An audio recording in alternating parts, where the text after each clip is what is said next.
Hello everyone, Dangi academy पर आप सभी का स्वागत है। जो टॉपिक हमारे इनकम्प्लीट रह गए थे पिछले वीडियो में, इस वीडियो में हम उसको कवर कर लेंगे। और यदि कोई भी स्टूडेंट चैनल पर नए हैं तो चैनल को सबसे पहले सब्सक्राइब कर लें, बेल आइकन को प्रेस कर ले ताकि कंटिन्यू वीडियो के अपडेट आपको मिलते रहें। और वीडियो अच्छा लगे तो इसे लाइक कीजिएगा। और यदि आप अलग अलग मीडियम में अलग अलग वीडियो चाहते हैं तो मुझे कमेंट ज़रूर कीजिएगा। हमने जैसे कि इससे पहले वाले वीडियो में हमने विलियन या सॉल्यूशन चैप्टर स्टार्ट किया था, तो कुछ टॉपिक्स उसके बच गए थे जो हम इस वीडियो में कवर करने वाले हैं। तो देखिए, स्टार्ट करते हैं ज़्यादा टाइम वेस्ट किए बिना। तो आज के इस वीडियो में हम देखने वाले हैं कोलाइडी स्टेट क्या होता है, ये किस किस से मिलकर बना होता है, इसके पार्टिकल्स की साइज क्या होती है, साथ ही ट्रू सॉल्यूशंस क्या होते हैं, यानी वास्तविक विलयन क्या होते हैं, कोलाइडी अवस्था क्या होती है, यही सब हम आज के वीडियो में देखेंगे। तो वीडियो को पूरा देखिए। और हमेशा जब भी आप किसी भी कंपटीशन एग्ज़ाम की प्रिपरेशन करें तो पहले डिटेल में स्टडी कीजिए, उसके बाद ही ऑब्जेक्टिव को सॉल्व कीजिए। तो इससे आपके एग्ज़ाम में सिलेक्ट होने के चांसेस ज़्यादा हो जाते हैं। कोलाइडी अवस्था देख लेते हैं। कोलाइडी स्टेट क्या होती है। थॉमस ग्राम ने सन 1861 में अनेक पदार्थों के जलीय विलयन को चर्मपत्र झिल्ली में से गुजार कर देखा और इस आधार पर उन्होंने पदार्थों को दो भागों में विभाजित किया। कि थॉमस ग्राम नाम के जो साइंटिस्ट थे, उन्होंने 1861 में क्या करा कि उनके पास में उन्होंने बहुत सारे मटेरियल को इकट्ठा कर लिया, अनेक अनेक प्रकार के सब्सटेंस को, और फिर उसको जल में घोल लिया, यानी वाटर में उसका मिक्सचर बना लिया। सारे जो जो उनके पास में सब्सटेंस उन्होंने इकट्ठा किए थे उन सबको। उसके बाद में उन्होंने चर्म पत्र लिया, यानी पर्चमेंट मेम्ब्रेन हम जिसको कहते हैं, ये लिया और उसमें से उन्होंने पास करके देखा। जैसे हम चाय को छानते हैं एक झिल्ली के द्वारा या छन्नी के द्वारा, तो ऐसे उन्होंने पर्चमेंट मेम्ब्रेन या चर्मपत्र लिया और उसमें से उनको छान कर देखा। और फिर ये देखा कि कौन से पदार्थ छन जाते हैं, कौन से नहीं छनते हैं, और उसके बाद फिर पदार्थों को क्लासीफाइड किया है। तो दो प्रकार से उन्होंने देखा है, दो वर्गों में या दो कैटेगरी में डिवाइड किया है। तो फर्स्ट है हमारा क्रिस्टलाप और दूसरा है कोलाइड। तो देखिए, वे पदार्थ जिनके जलीय विलयन को चर्म पत्र या झिल्ली में से जब गुजारा जाता है तो वो शीघ्रता से पार हो जाते हैं, है ना। तो ऐसे पदार्थों को कहा जाता है क्रिस्टलाप, जैसे चीनी, नमक, यूरिया आदि। ये सब पदार्थ हो जाएंगे हमारे क्रिस्टलाप पदार्थ, है ना। और ये इजीली पास हो जाएंगे। जैसे हम चाय का शक्कर का विलयन या नमक का विलयन बनाएंगे पानी में, तो वो इजीली पूरा छन जाएगा, है ना। दूसरा हो जाएगा कोलाइड, यानी कि वे पदार्थ जिनके जलीय विलयन को चर्म पत्र जब झिल्ली में से गुजारते हैं तो थोड़ा सा पास होने में उन्हें दिक्कत आती है या वो नहीं निकल पाते, तो इन्हें कहा जाता है कोलाइड। जैसे जिलेटिन का घोल, गोंद का घोल, तो इन्हें पास करने में थोड़ी सी दिक्कत आती है। तो दो कैटेगरी में इनको डिवाइड कर दिया गया है। अब जो कोलाइड शब्द है, इसकी उत्पत्ति या ऑरिजिन कहाँ से हुआ है, तो ये ग्रीक लैंग्वेज का वर्ड है। देखिए, एक ऑब्जेक्टिव ये बन जाता है कि कोलाइड किस लैंग्वेज का वर्ड है, तो ये ग्रीक लैंग्वेज का वर्ड है। और इसकी उत्पत्ति है, ये इसका ओरिजिन कौन से शब्द या कौन से वर्ड से हुआ है, तो कोला से हुआ है। तो कोला का मीनिंग क्या होता है, तो कोला का मीनिंग होता है गोंद। देखिए, ये ऑब्जेक्टिव भी आपके साथ में ही कवर अप होते जा रहे हैं। परंतु कुछ समय पश्चात फिर जो ग्राम ने स्टडी की थी, उन्होंने अन्य वैज्ञानिकों के साथ में और स्टडी की और ये देखा कि पहले तो दो पदार्थ थे, कुछ पार नहीं हो रहे थे और कुछ पार हो जा रहे थे। अब उन्होंने एक और चीज़ निकाली कि बहुत सारे जो क्रिस्टलाब है जो पार नहीं हो रहे, यानी नॉन कोलाइड इनको कहा जाता है, क्रिस्टलाब को कोलाइडो में और कोलाइडो को क्रिस्टलाबों में परिवर्तित किया। यानी जो नॉन कोलाइड थे उनको कोलाइड में बदल दिया और कोलाइड को नॉन कोलाइड में उन्होंने बदल दिया। जैसे सल्फर या साबुन का एल्कोहल में निर्मित विलयन क्रिस्टलाब है, यानी जब इन दोनों को, या तो सल्फर को अल्कोहल में मिक्स कर दो या साबुन को अल्कोहल में मिक्स कर दो, तो जो आपको सॉल्यूशन या विलयन मिलेगा वो नॉन कोलाइड मिलेगा। जबकि जब इनका जब जल के साथ में विलयन या सॉल्यूशन बनाते हैं तो वो क्या बनाता है, कोलाइड। यानी अल्कोहल के साथ बनाओगे तो नॉन कोलाइड, और जल या वाटर के साथ बनाओगे तो कोलाइड बन रहा है।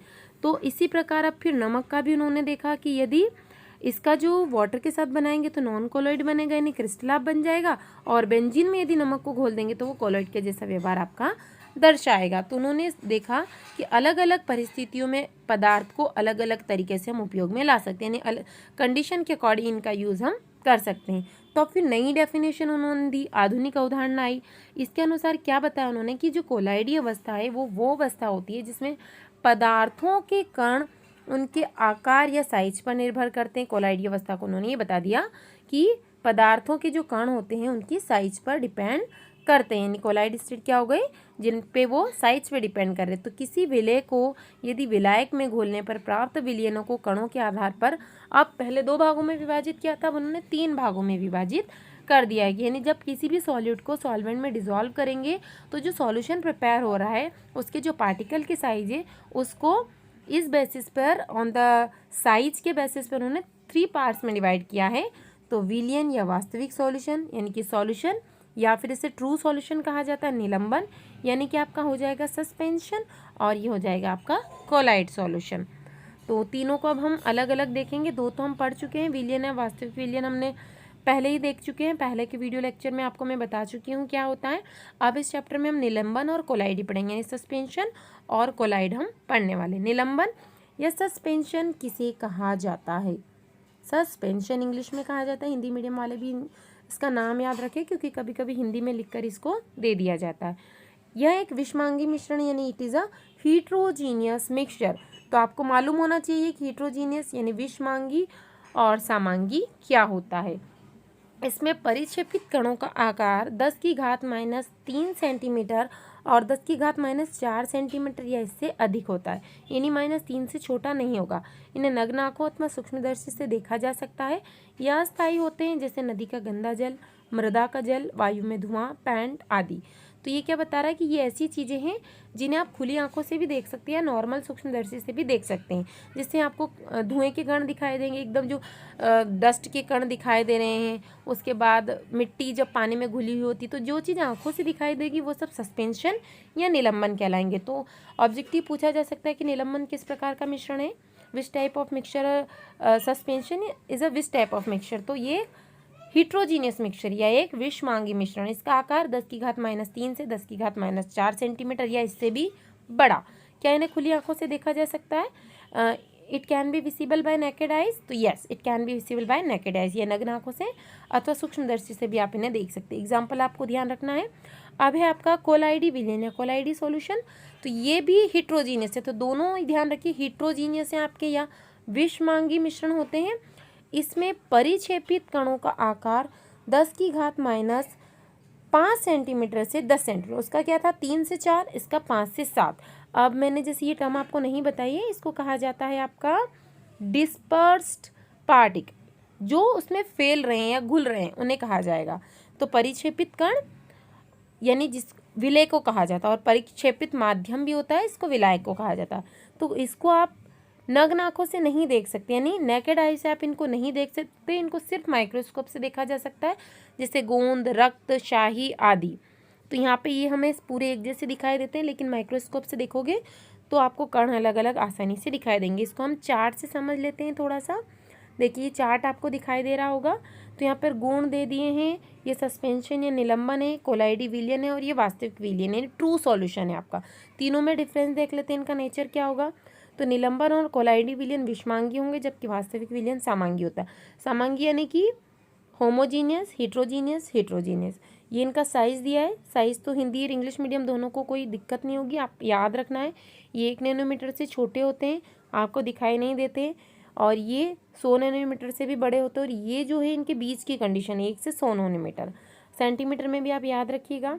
आप पृथक्करण कर रहे हैं, इनको आप सेपरेट कैसे कर सकते हैं, सामान्य विधि से और अति सूक्ष्म यानी फिल्ट्रेशन के थ्रू। तो निलंबन आसानी से संभव है, आप साधारण छन्नी से छान लीजिए। इसमें दोनों कंडीशन होती है, यदि थोड़ी सी साइज बड़ी है तो संभव हो सकता है और नहीं भी हो सकता, और इसमें संभव नहीं है। जैसे नमक का विलयन आप छन्नी से छानिए, आप अलग नहीं कर पाएंगे। क्या कण नीचे बैठ जाते हैं, है ना।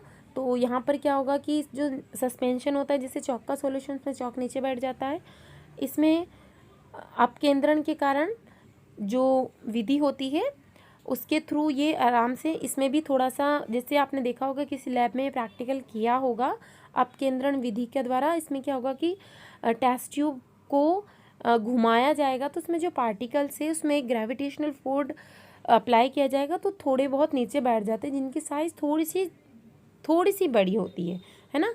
और इसमें बिल्कुल भी नीचे वो नहीं बैठते। सेंट्रीफ्यूगल फोर्स या सेंट्रीफ्यूगल मेथड आपने पढ़ी होगी, इसे हिंदी में अपकेंद्रण कहा जाता है। कणों की दृश्यता यानी विजिबिलिटी, तो इसमें क्या होते हैं, अपारदर्शी होते हैं, यानी आप विलियन के आर पार नहीं देख सकते। इसमें अल्प पारदर्शी, और इसमें विलियन पूरा पारदर्शी यानी ट्रांसपेरेंट होता है, और इसमें ट्रांसपेरेंट नहीं होता है। टिंडल इफेक्ट, तो ये दर्शाते हैं, ये भी दर्शाते हैं, जबकि जो ट्रू सॉल्यूशन है वास्तविक विलियन नहीं दर्शाते हैं। कणों का विसरण यानी डिफ्यूज़न, तो सस्पेंशन डिफ्यूज़ नहीं होते हैं, ये धीरे धीरे होते हैं और ये शीघ्रता से होते हैं। ब्राउनी मूवमेंट, तो ब्राउनी मूवमेंट जो टिंडल इफेक्ट दर्शाएगा वही दर्शाएंगे, ये भी दर्शाएंगे। और ट्रू सॉल्यूशन या वास्तविक विलयन आपके नहीं दर्शाते हैं। अब देख लेते हैं इनकी प्रावस्थाएं, किस किस अवस्था में मिलती, किस किस स्टेट में मिलती है। तो दो अवस्थाएं होती कोलाइडी विलयन या सॉल्यूशन की, परिक्षिप्त परावस्था और परिक्षेपण माध्यम। ये ध्यान रखिए, अवस्था है और ये माध्यम है। तो परिक्षिप्त प्रावस्था वो पदार्थ जो कोलाइडी कणों के रूप में परिक्षेपित हो जाते हैं या वितरित रहते हैं, परिक्षिप्त प्रावस्था कहलाती है। जैसे जो विलय होते हैं उन्हीं को कहा जाएगा, इससे पहले मैं आपको बता चुकी हूँ। तो इसे इंग्लिश में कहा जाता है डिस्पर्स्ड स्टेट, और ये हो जाएगा आपका डिस्पर्जन मीडियम यानी सॉल्वेंट, जिसके अंदर वो उनको घोला जाएगा। तो ये तो आपको ईजिली समझ में आ गया होगा, क्योंकि इससे पहले वाले वीडियो में आपको बता चुकी हूँ विलय और विलायक किसे कहा जाता है। बट कोलाइड की टर्म्स में इनको हम क्या कहेंगे, परिक्षेपित प्रावस्था और परिक्षेपण माध्यम, यानी डिस्पर्स्ड स्टेट और डिस्पर्जन मीडियम। अब इनका किस टाइप से वर्गीकरण या क्लासिफिकेशन किया है, तो देखिए भौतिक अवस्था यानी फिजिकल स्टेट के आधार पर ये 8 टाइप के होते हैं। तो ये 8 टाइप हम देख लेते हैं। तो इसको अब याद रखने की कैसी ट्रिक है, जैसे हम क्या कर रहे हैं कि एक साइड प्रावस्था लिख लिया आपने और एक साइड माध्यम, इसको हम एक ट्रिक के माध्यम से देख लेते हैं। देखिए यहाँ पे विलय और विलायक, या आप लिख सकते हैं यहाँ पे प्रावस्था, माध्यम या सॉलिड और सॉल्वेंट। तो अब कैसे याद रखना है, आप कोई सी भी एक टर्म पहले पकड़ लीजिए। जैसे द्रव ठोस गैस लिखा है तो ये सीक्वेंस आपको याद रखना है, द्रव ठोस गैस, द्रव ठोस गैस और द्रव ठोस गैस यहाँ पर आ जाएगा, है ना। नीचे आप गैस भी लिख सकते हैं, लेकिन ये ध्यान रखिए कि जब आप मिश्रण को बताते हैं तो 9 प्रकार के होते हैं, लेकिन जब कोलाइड को बताते हैं तो ये 8 प्रकार के होते हैं। ये ध्यान रखना है बिल्कुल आपको, इसमें जो गैस और गैस वाली अवस्था है वो कोलाइड में नहीं होती। अब माध्यम में कैसे हैं, आप स्टार्टिंग से ध्यान रख सकते हैं कि जैसे हमने यहाँ पर नीचे गैस और गैस नहीं लिया है, तो यहाँ गैस को आपको 3 बार रिपीट नहीं करना है। एक छोटी सी ट्रिक है जो आपको ध्यान रखें, गैस को 2 बार कर दिया, किसी को भी आप पहले लिख सकते हैं, फिर द्रव द्रव तीनों के साथ और ठोस ठोस ठोस, इस टाइप से आप लिख लेंगे तो आपको ईजी हो जाएगा। यदि आप चार्ट बनाकर पहले इसको याद कीजिए फिर ऑटोमेटिकली याद हो जाएगा। तो ध्यान रखिए यहाँ पे गैस आपकी ज़्यादा मात्रा में, द्रव कम अवस्था में, ये विलय है, ये विलायक, ये सॉलिड है, ये सॉल्वेंट है। जब गैस ज़्यादा मात्रा में और उसमें द्रव को घोला जा रहा है तो बादल, कोहरा, ये उदाहरण हो जाएंगे, एग्जाम्पल हो जाएगा एरोसॉल, है ना। ये बना रहा है, यानी गैस ज़्यादा मात्रा में, उसमें पानी कम मात्रा में डाला तो आपका कोहरा बन रहा है। जैसे जो वायु है उसमें जब वेपर या वाष्प मिल जाती है तो कोहरे का रूप ले लेती है। अब गैस में हम किसको घोल रहे हैं, ठोस को घोल रहे हैं, तो धुएं के कण ठोस होते हैं जब ये गैस में मिल जाते हैं। फिर द्रव में हम गैस को घोलेंगे तो अब क्या बन जाएगा, पानी। पानी था हमारा, उसमें जो क्रीम थी वो फोम या जिसको हम कह सकते हैं तो ये शेविंग क्रीम का उदाहरण हो जाएगा। फिर द्रव द्रव, ये तो सबसे सिंपल उदाहरण है, आप कोई सा भी एग्जाम्पल लिख दीजिए। तो ये आपको मालूम होना चाहिए, जैसे एग्जाम में द्रव द्रव का उदाहरण है या एग्जाम्पल दे दिए किस टाइप का उदाहरण है, ऐसे पूछा जाता है। तो यहाँ इस टाइप की जो डाउट्स आपको वो क्लियर करने से, यहाँ इसको रटना नहीं है हमें एग्जाम में, ये टेबल नहीं बनानी, इसको समझना है। आप द्रव के अंदर यदि ठोस को घोला जाएगा तो शक्कर को पानी में घोल दीजिए, कीचड़ ले लीजिए, नमक का विलयन ले लीजिए। गैस को ठोस में घोलना है तो फोम, रबड़, स्पंज, पमिक स्टोन, जिसमें छोटे छोटे छेद होते हैं, यानी ठोस के में गैस जब अंदर चली जाती है।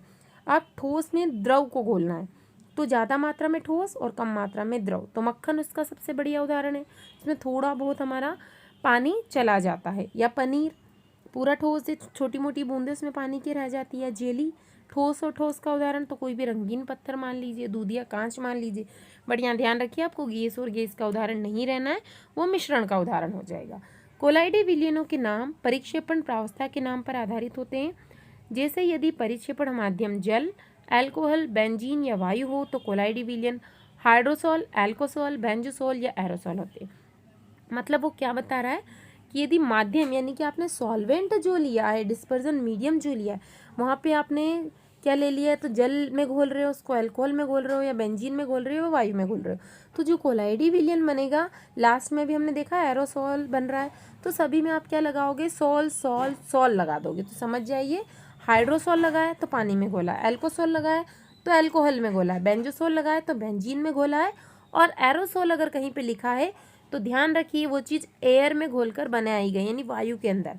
तो माध्यम क्या लिया है, यानी विलायक या आपका जो सॉल्वेंट है वो यहाँ पे वायु हो गई, यहाँ अल्कोहल हो गया, यहाँ पानी हो गया, और यहाँ पर बेंजीन हो गए। तो इनके नाम से आपको समझ में ये आ जाएगा। अब इनकी प्रॉपर्टीज़ या इनके गुणधर्म देख लेते हैं। तो जो कोलाइडी विलयन होते हैं विषमांगी प्रकृति के होते हैं, यानी हीट्रोजीनियस होते हैं। रंग कोलाइडी विलयनों का जो रंग होता है प्रकीर्णन की प्रकाश की तरंग देरी पर निर्भर करता है, यानी इनके अंदर जो स्कैटरिंग हो रही है लाइट की वो किस पे डिपेंड करेगी, उनके वेवलेंथ पर, है ना। और ये जो मूल अवस्था है उससे थोड़े से रंग भिन्न हो जाते हैं, यानी थोड़े से डिफर हो जाते हैं, उनकी जो बेसिक स्टेट थी उससे वो थोड़े से डिफरेंट हो जाते हैं। पृष्ठ का क्षेत्रफल यानी कि इनका जो सरफेस का एरिया है, सरफेस एरिया, तो जो कोलाइडी कण होते हैं उनका क्षेत्रफल अधिक होने के कारण ये अधिशोषक और प्रभावशाली उत्प्रेरक होते हैं। यानी क्या हो रहा है कि इनका जो एरिया है वो ज़्यादा हो जाएगा, क्योंकि ज़्यादा एरिया कवर कर रहे हैं तो ये अच्छी क्वालिटी के आपके क्या बन जाएंगे, अधिशोषक यानी कि एड्जॉर्बेंट बन जाएंगे और इफेक्टिव आपके कैटालिस्ट की तरह ये काम करेंगे। अणुसंख्या गुणधर्म यानी आपकी कॉलिगेटिव प्रॉपर्टी की बात यहाँ पर की जा रही है।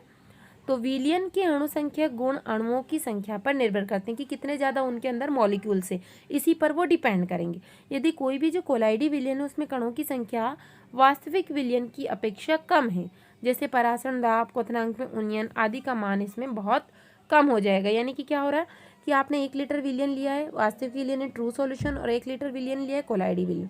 तो जो कोलाइडी विलयन है उसमें विलय की संख्या यदि कम है आपके सॉल्यूट की, तो वहाँ पर क्या होगा कि जैसे कि जो परासरण दाब यानी जो प्रेशर है आपका ऑस्मोटिक प्रेशर या क्वथनांक में उन्नयन यानी बॉइलिंग पॉइंट, इसकी जो वैल्यू आएगी वो आपकी बहुत कम आएगी।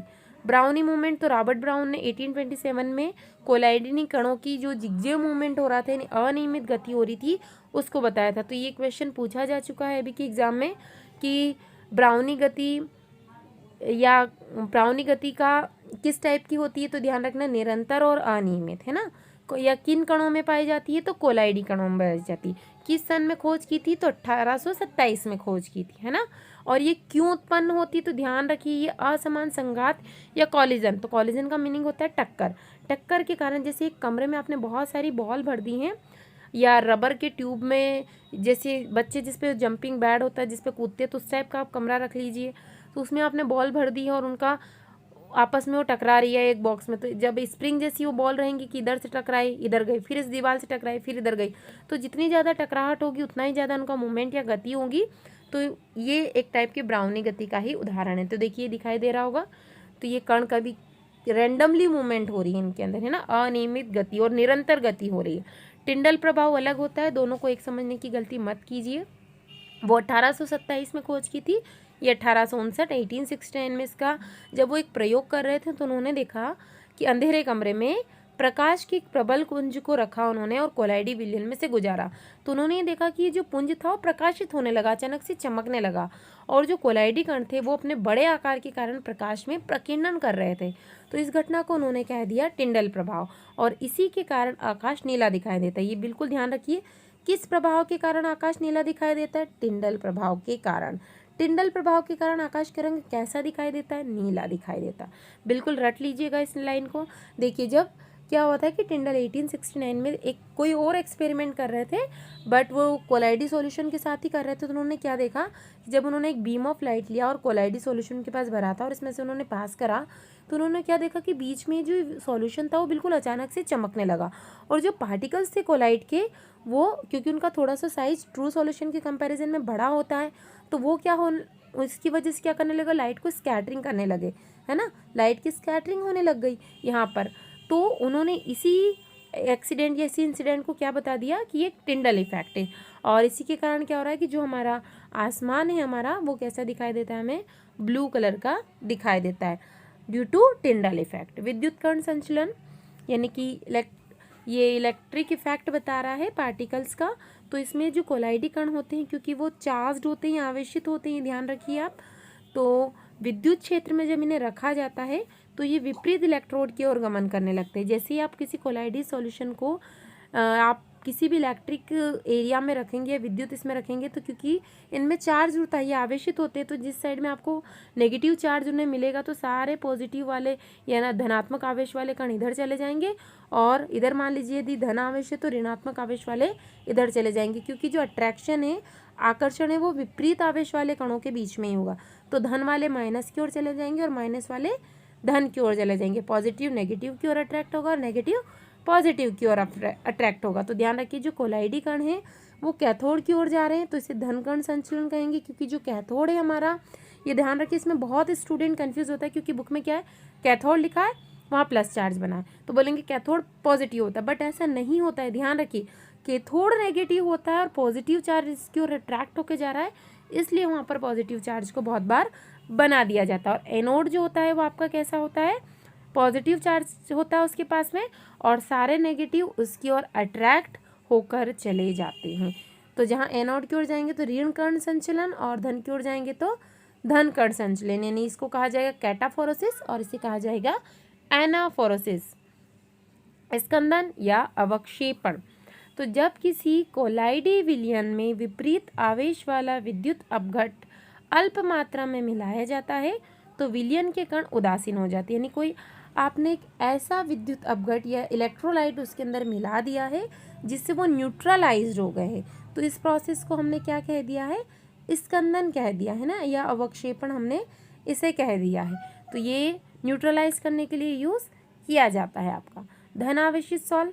तो जब इसमें आप किसी ऋण या नेगेटिव चार्ज वाले पार्टिकल्स को मिला देंगे तो वो न्यूट्रलाइज हो जाएगा, तो ये धन आवेशित सॉल्व आपका कहलाएगा। एग्जाम्पल हमें पढ़ लेने हैं। हार्डी-शुल्जे का नियम, ये ध्यान रखिएगा आप, क्योंकि इसमें क्या हो रहा है, जो स्कंदन हो रहा है आपका, तो वो हमेशा किसके बीच में हो रहा है, विपरीत आवेश वाले आयन की ओर हो रहा है, तो उनकी संयोजकता जितनी ज़्यादा होगी स्कंदन क्षमता भी उतनी ही ज़्यादा होती जाएगी। जितनी ज़्यादा संयोजकता उतनी ही ज़्यादा उनकी स्कंदन क्षमता होती जाएगी। तो स्कंदन क्षमता बता दी गई। एग्जाम में प्रश्न कैसे आएंगे कि निम्नलिखित ऋणात्मक सॉल्व के लिए स्कंदन क्षमता का क्रम, निम्नलिखित धनात्मक सॉल्व के लिए स्कंदन क्षमता का क्रम हमें बताना है। तो सबसे ज़्यादा होती है सोडियम की, तो अब यहाँ पर आपको मालूम होना चाहिए कि किसकी संयोजकता ज़्यादा है, जिसकी संयोजकता ज़्यादा उसकी स्कंदन क्षमता ज़्यादा। तो इस संयोजकता आप लोगों को निकालना आना चाहिए, ये ध्यान रखिए, चाहे वो नेगेटिव हो या पॉजिटिव हो, दोनों में एक ही रूल काम करेगा। अब इनके अनुप्रयोग देख लेते हैं हम कहाँ कहाँ काम में आते हैं। तो ये हमारे दैनिक जीवन में बहुत काम में आते हैं, साथ ही उद्योगों में, कृषि में, साथ ही दवाइयाँ बनाने में भी ये काम में आते हैं। तो खाद्य पदार्थों में देख लेते हैं। जो खाद्य पदार्थ होते हैं ये फूड सब्सटेंस में कोलाइडी रूप में होते हैं, तो इनका जो पाचन है यानी डाइजेशन ईजिली हो जाता है, इसलिए जैसे दूध, पनीर, अंडे, जेली, आइसक्रीम सब कोलाइड के फॉर्म में ही यूज़ किए जाते हैं, क्योंकि डाइजेशन ईजिली हो जाता है। क्वेश्चन बन गया कि खाने के सामान कोलाइडी रूप में क्यों यूज़ किए जाते हैं, यानी खाद्य पदार्थ क्यों यूज़ किए जाते हैं। तो नीचे ऑप्शन में ढूंढना है कि पाचन आसानी से हो जाता है। साबुन और अपमार्जकों द्वारा कपड़ों की सफाई में, तो देखिए जो क्लीनिंग की प्रोसेस है या स्वच्छीकरण की प्रक्रिया है, उसमें जो मेल और धूल के कण हैं जब वो साबुन के साथ संयुक्त हो जाएंगे, बाइंड हो जाएंगे, तो किसका फॉर्मेशन करते हैं, वो इमल्सन या पायस का फॉर्मेशन करते हैं, और इसी की वजह से कपड़ों से मेल अलग हो जाता है और कपड़े साफ हो जाते हैं। क्वेश्चन बन गया आपका कि जल के साथ साबुन के कण किसका रूप बना लेते हैं या किस रूप में बंध जाते हैं। तो ध्यान रखिए किसका निर्माण करेंगे, वो इमल्शन या पायस, या स्वच्छीकरण में जो साबुन है वो कपड़ों के साथ मिलकर किसका रूप बना लेते हैं, तो इमल्शन या पायस का। जल का फिटकरी द्वारा शोधन, तो देखिए यहाँ पर स्कंदन हो रहा है उसका, तो यहाँ पर भी जो जल में मिली ऋण आवेशित जो गंदगी होती है उसमें कैसा आवेश होता है, उसमें आवेश होता है ऋण आवेश, इसी की वजह से स्कंदन हो जाता है और वो अलग निकल जाते हैं। औषधियों में, तो ये औषधियों में बहुत सारी एलिमेंट का यूज़ किया जा रहा है, जैसे पेनिसिलिन जब चोट लग जाती है तो इसका उपयोग किया जाता है, स्ट्रेप्टोमाइसिन या एंटीबायोटिक आदि के जो इंजेक्शन होते हैं वो भी कोलाइडी के फॉर्म में ही यूज़ किए जाते हैं, ताकि वो हमारी बॉडी में जल्दी से मूवमेंट कर सके और पूरे शरीर को आराम या रिलीफ दिलवा सके। तो आई होप आप लोगों के लिए ये वीडियो हेल्पफुल रहा होगा, और अच्छा लगा हो वीडियो तो लाइक ज़रूर कीजिए और चैनल को सब्सक्राइब करना मत भूलिए। Thank you so much for watching this video. मिलते हैं नेक्स्ट वीडियो में।